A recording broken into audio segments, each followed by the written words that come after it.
Semangat pagi semuanya. Terima kasih telah bergabung dengan channel IBMW, media belajar bareng Finance, Research, dan Hospitality.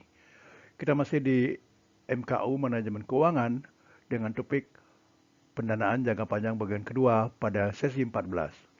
Sebelum kita mulai sesi ini, silakan tekan tombol subscribe, like, dan share sebagai dukungan dan motivasi untuk pengembangan channel ini. Terima kasih dan selamat mengikuti. Pada bagian ini kita akan membahas kelanjutan dari sesi pendanaan jangka panjang bagian 1, yaitu kita mulai dari maturity. Obligasi memiliki jangka waktu tertentu untuk jatuh tempo. Artinya, saat jatuh tempo, jumlah nilai pokok obligasi dibayar lunas oleh debitur atau garis miring yang menerbitkan dalam kurung issuer obligasi kepada investor. Maturity merupakan pertimbangan yang penting bagi calon investor untuk mendapatkan obligasi yang ditawarkan. Lazimnya, ada 3 klasifikasi maturity dari obligasi, yaitu short term, jatuh tempo sampai dengan 3 tahun, medium term, jatuh tempo sampai dengan 10 tahun, dan long term, jatuh tempo lebih daripada 10 tahun. Kita lanjut dengan secure, garis miring unsecure. Secure bond berarti bahwa aset debitur yang dijadikan jaminan bila debitur gagal bayar pada saat jatuh tempo. Bila terjadi debitur gagal bayar, maka aset yang dijadikan jaminan kepemilikan beralih ke investor. Jaminan aset ini lazim disebut dengan kolateral. Unsecured bond berarti tidak ada aset debitur yang dijadikan jaminan bila debitur gagal bayar pada saat jatuh tempo. Selanjutnya, liquidation preference.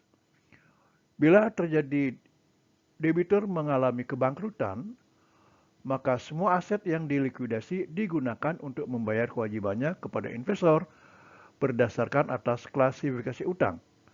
Senior debt misalnya, pemegang obligasi versus junior debt. Subordinate debt yaitu utang atau obligasi tanpa jaminan.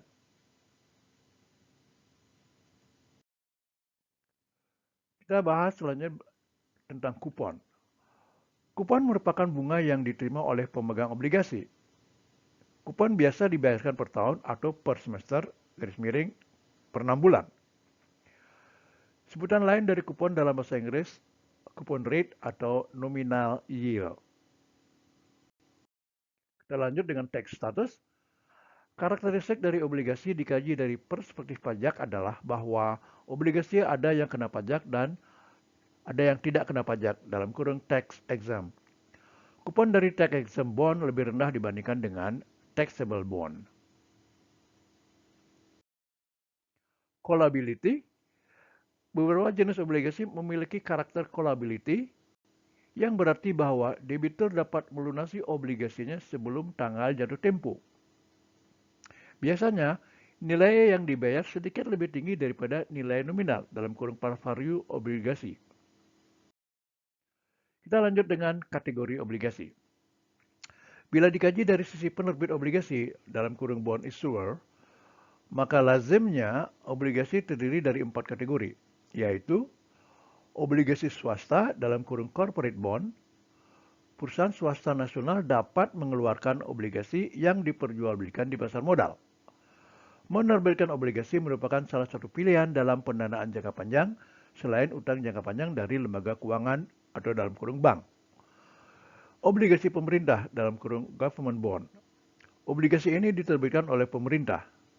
Di Indonesia, pemerintah melalui Kementerian Keuangan dapat menerbitkan obligasi untuk pendanaan APBN misalnya. Juga, pemerintah Indonesia pernah menerbitkan obligasi untuk pasar Jepang yang disebut dengan samurai bond.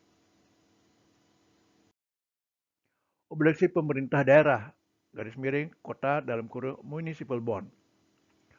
Obligasi ini di negara maju lazim diterbitkan oleh pemerintah kota atau negara bagian. Di Indonesia belum ada pemerintah daerah tingkat provinsi yang menerbitkan obligasi. Obligasi keagenan dalam kurung agensi bond. Obligasi ini diterbitkan oleh perusahaan yang berafiliasi dengan pemerintah atau di Indonesia setara dengan badan usaha milik negara dalam kurung BUMN. Misal, Garuda Indonesia sebagai BUMN dapat menerbitkan obligasi untuk pengembangan bisnisnya. Kita lanjut dengan risiko suku bunga obligasi. Obligasi memiliki risiko suku bunga yang merupakan risiko yang melekat pada instrumen keuangan ini. Dikatakan demikian karena obligasi memberikan tingkat bunga yang dinyatakan dalam kupon yang dibayar per semester atau per tahun. Risiko bunga yang dihadapi adalah bila terjadi pergerakan atau perubahan suku bunga pasar. Perubahan suku bunga pasar berpengaruh negatif atau berlawan arah dengan nilai atau harga obligasi. Artinya, bila suku bunga pasar meningkat lebih tinggi daripada kupon obligasi, maka nilai atau harga obligasi akan turun. Sebaliknya, jika kupon lebih tinggi daripada suku bunga pasar, maka harga obligasi akan meningkat menjadi lebih mahal. Demikian sesi ini. Terima kasih telah mengikuti dan silakan dilanjutkan ke sesi pendanaan jangka panjang bagian 3.